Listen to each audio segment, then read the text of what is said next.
Data center, l'impact méconnu des fluides de refroidissement. Les fluides utilisés dans les systèmes de refroidissement des data centers représentent une source d'émissions de gaz à effet de serre plus ou moins bien prise en compte dans les évaluations environnementales du secteur numérique.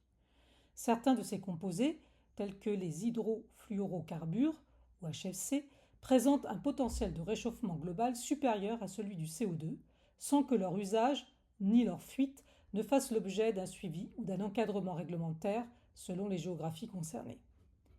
Les politiques de durabilité se doivent d'inclure des indicateurs spécifiques sur ces fluides, en raison de leur impact significatif et croissant dans un contexte d'augmentation des besoins de refroidissement liés à la densification des charges de calcul.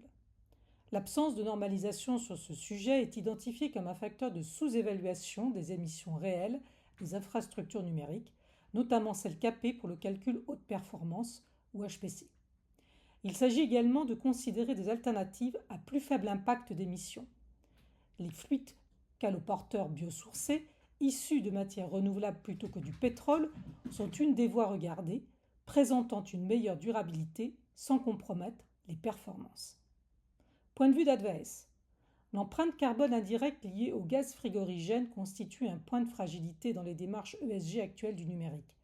Elle est susceptible d'introduire un biais significatif dans les reportings environnementaux si elle n'est pas mesurée ni intégrée aux analyses de cycle de vie.